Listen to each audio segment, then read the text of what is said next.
Good morning. Thank you so much for watching this media conference from AfriForum and SAI.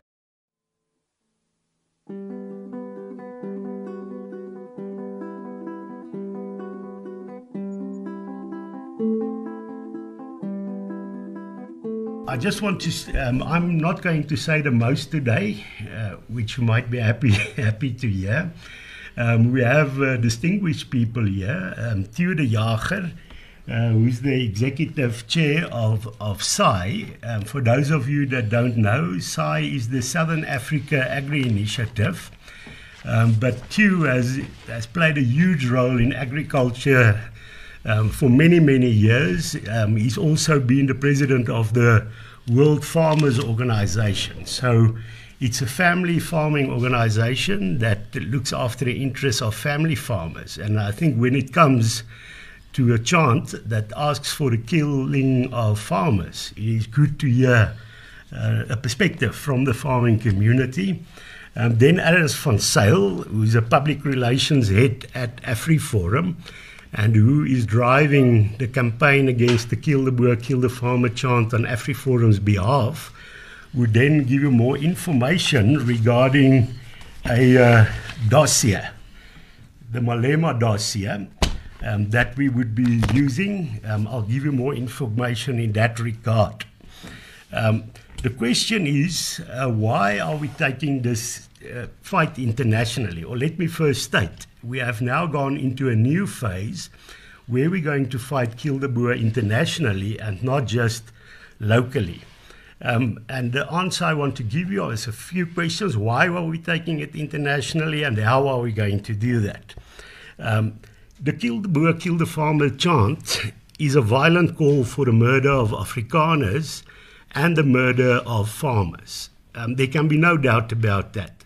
Those trying to downplay that are either ignorant or they have a political agenda to try and downplay the scourge of farm murders and trying to justify their own racism towards Afrikaners and farmers.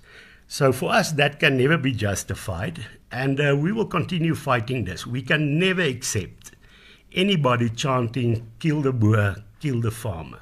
We will fight it on all fronts and now internationally. Why is it so important also to us? It's totally irresponsible in a violent country where we have a huge murder rate and farm murders are a reality and we're seeing terrible tortures in those attacks. It's irresponsible to have these kind of chants. It polarizes our community. It infringes on the dignity of people. If other people are allowed to say they should be killed. And of course, it makes many people feel unwelcome in the country of their birth. And I want to state this. I have children. And for somebody now coming to try and justify the fact that somebody can chant that my children should be killed, that cannot be justified. And that is why we are taking this on. We tried local solutions, and Theo will give more information with regard to that. We fought this for many years, over a decade, in the South African courts, thinking that the South African Constitution would protect us. That has not happened, and in effect, the Constitutional Court has legalized that somebody can chant somebody else should be killed on an ethnic basis. President Ramaphosa, and maybe I want to say more about that, in March this year, AfriForum wrote a letter to the president as head of state, saying to him, this is terrible that the court has legalized this, but in the interest of harmony in the country, we ask you to condemn the Kill the Boer, Kill the Farmer chant in the strongest possible terms. He refused to do that. He, in fact, tried to defend this chant, and we got no response. Our letter, we didn't even get a recognition of that the letter was sent. That is the problem. If the president is not willing to take this on, then we're going to take this internationally.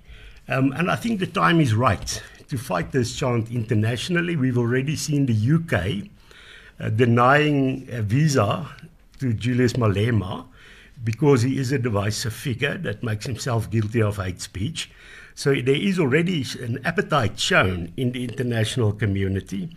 We also have in the US what they call the Magnitsky Act that allows the US to take targeted sanctions against individuals that violates human rights, that are guilty of serious corruption, and those that support terror organizations. And Julius Malema ticks all these three boxes in that regard. How are we going to take it internationally?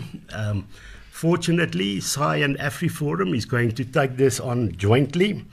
AfriForum is sending a representative to the US at the end of the month.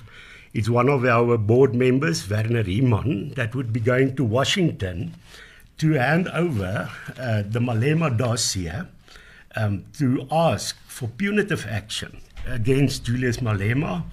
My colleague Erns van Zyl will be going to Europe at the end of the year, where we're also going to ask European countries to act.